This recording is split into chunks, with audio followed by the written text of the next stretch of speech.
তো যাই হোক, আমার বুদ্ধির দোষেই কেচে গেছে। এই যে সস, টমেটো সস, এটাতে বাড়িতেই বানিয়ে নিয়েছি আমি। এর আগের ভিডিওতে সসের থালাটার মধ্যে সামান্য একটু তেল দিয়ে নিলাম, দিয়ে থালাটাকে বুলিয়ে নেব। এবারে পিৎজাটাকে এখানে বসিয়ে দেবো। এটা আমার হাতে ছিঁড়ে গেছে কোনোটা। আচ্ছা যাই হোক, বসিয়ে দিয়েছি। এই সসটা আমি বানিয়েছি। এখানে রসুন, পেঁয়াজ, রসুন আদা কুচি করে তেলের পরে দিয়ে একটু নাড়াচাড়া করে টমেটো সসটা দিয়ে একটু নাড়াচাড়া, এর মধ্যে একটু লবণ আর একটু লঙ্কার গুঁড়ো আছে, মানে একটু ঝাল ঝাল করার জন্য। তো যাই হোক, এই যে দিয়ে দিলাম।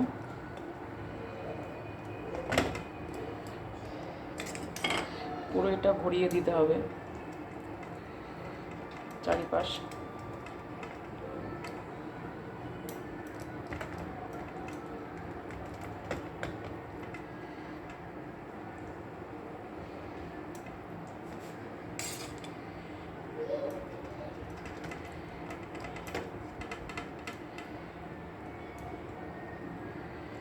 এই সসটা আমি বাড়িতেই বানিয়ে নিয়েছি। টমেটো সসটা একটু দু কোয়া রসুন, সামান্য একটু আদা ক্যাচারে কুচিয়ে, একটু সামান্য তেল, যে তেল খাও, সর্ষের তেল, সাদা তেল, যেটাই খাও, সেটা তেলের পরে তেল কড়াইয়ে দিয়ে কড়াইটাকে একটু তাতিয়ে নিই, দিয়ে তারপরে তুমি এটাকে রসুন আর আদাটাকে তেলের পরে দিয়ে দেবে। দিয়ে তারপরে তুমি একটু নাড়াচাড়া করবে, করে তারপরে তার মধ্যে একটু সামান্য, যদি কেউ শুকনো লঙ্কা কুচি করে দাও সেটাও হবে। আর যদি শুকনো লঙ্কা, বাচ্চাটা যেহেতু খাবে তো এই জন্য লঙ্কা কুচিটা মুখের মধ্যে পড়লে তাদের ঝাল লাগবে, এই জন্য সামান্য একটু লঙ্কার গুঁড়ো দিয়ে দিয়েছি আমি এখানে। লঙ্কার গুঁড়ো আর সামান্য একটু লবণ, যেহেতু এখানে টমেটো সসের মধ্যে একটু লবণ ভাবটা থাকে, এই জন্য লবণ বেশি দিতে হয় না, লবণটা অল্প দিলেই চলবে। আর এই যে এরকমভাবে পুরো ভরিয়ে নিয়েছি আমি। আর একটা খুশির খবর তোমাদেরকে জানাই, এটা নিয়ে আমি ভিডিও করিনি যদিও বা, ভিডিও আমি এটা এই ফেসবুক নিয়ে সেদিনই করব, যেদিন আমি ফেসবুক থেকে কিছু করতে পারবো, সেদিনই আমার এই ভিডিও করাটা সার্থক হবে। এটা নিয়েও একটা ভিডিও করব, এই খুশির খবরটা নিয়েও তোমাদের দেব, খুব তাড়াতাড়ি দেব। যদি তোমরা আমাকে এরকম সাহায্য করো, যেমনভাবে সাপোর্ট করছো এরকমভাবে সাপোর্ট করো। তো এরকমভাবে পেঁয়াজ দিয়ে দেবো। পেঁয়াজগুলোকে আমি আগের থেকে হালকা করে ভেজে নিয়েছিলাম, তাতে করে কি হবে, খুব সুন্দর গলে গলে গেছে, দেখো খেতেও ভালো লাগবে। আর না হলে একটা কাঁচা কাঁচা, যেহেতু আমি এইটা বাড়িতে বানিয়েছি, বাড়িতে বানাইনি আর কি, রুটিটা, পিৎজার যে রুটি, এটা বাড়িতে বানালে পরে কোনো ব্যাপার ছিল না, বুঝেছ, তাহলে ওটার সঙ্গে এটাও হয়ে যেত সেদ্ধ। তো এই কারণেই দোকান থেকে রুটিটা আমার কিনে আনা। এই জন্য আমি তোমার এবার পেঁয়াজ দিলাম, এবার দেবো রেড ক্যাপসিকাম, সব কিছুই আমি হালকা করে ভেজে নিয়েছি। হালকা করে ভেজে নিলে কি সেদ্ধ ভাবটা হয়ে গেছে মুখের মধ্যে, এটা রুটিটা চট করেই হয়ে যাবে। এটা যেহেতু বানানো কেনা, বেশি দেরি লাগবে না। আর এটা কাঁচা থাকলে তোমার মুখের মধ্যে পড়লে খেতেও বাজে লাগতো। তো তোমরা যদি নিজের থেকে রুটিটা বাড়িতে বানিয়ে নাও, তাহলে কাঁচাটাই দেবে, কাঁচাটা দিলে রুটির সঙ্গে ওটাও সেদ্ধ হয়ে যাবে। আমি যেহেতু কিনে এনেছি, এই জন্য আমি এই ভাজাটা করে নিয়েছি।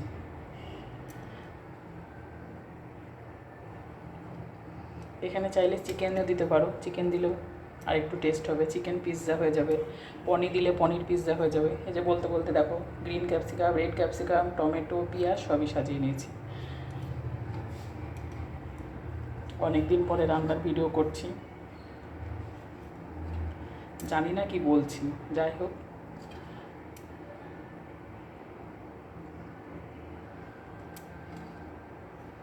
বাদ বাকি পেঁয়াজটুকু দিয়ে দিই, তাই না, ভালোই লাগবে, রেখে কী লাভ, এর তো ভাজা করাই আছে, অসুবিধা নেই কিছু।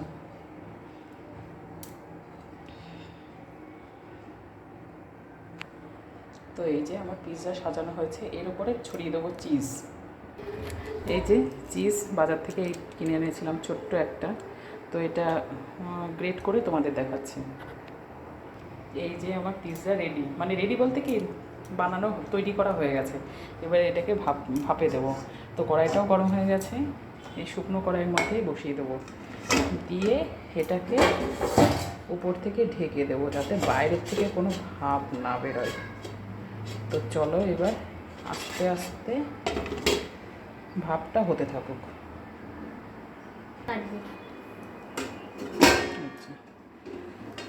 এই বড় থালাটা দিয়েই ঢাকলাম, কারণ এই যে এবার ভাপ হতে থাকুক আস্তে আস্তে। তো এই যে আমার পিৎজাটা রেডি, এই দেখো, এই যে একটু লেগে যাচ্ছে না, সসটাই শুধু লাগছে। তো এবার নামিয়ে নেব।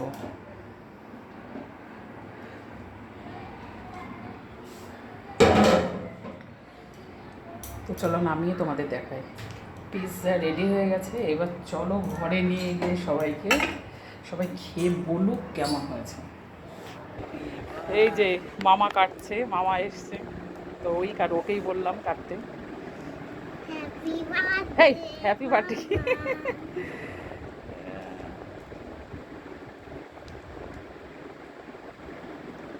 তো চলো কেটে তারপরে তোমাদের আমরা খেয়ে তারপরে বলি কেমন হয়েছে। তো দে ওদেরকে সবাইকে দে, দে দিয়ে দে দিয়ে দে করিস না, আমি ক্যামেরাটা ধরে আছি, আমি তোর দিকেই ধরেছি, তুই দে, ডিস্ট্রিবিউট কর। মনা পারবি? ভাইকে দে আগে। এটা প্লেট নিয়ে আসলে ভালো হতো। আবার আর একটু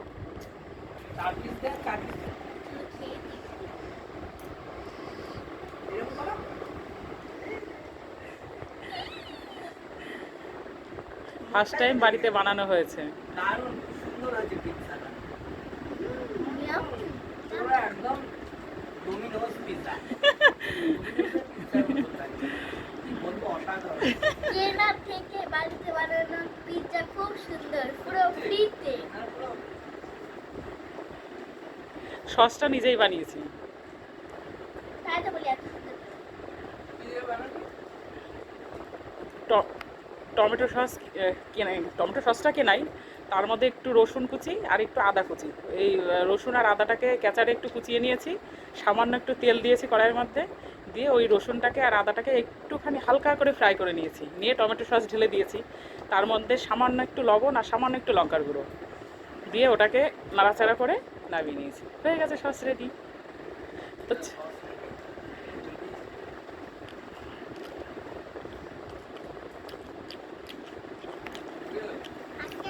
তা বলো ভালো লাগলে। দাঁড়াও ভাই বলে নি কি বলছে। আপনারা খেতে চাইলে আমাদের বাড়ি এসে বলুন, আপনাদের 10 পিস ওরা খুশিতে কি বলবে বলতে বুঝতে পারছে না। আচ্ছা তুমি বলো। এই মেন্টাল যে আপনাদের ভালো লাগে, লাইক আর সাবস্ক্রাইব করে আরো এরকম ভিডিও দেখতে চাইলে কমেন্টে কিন্তু টাটা টাটা।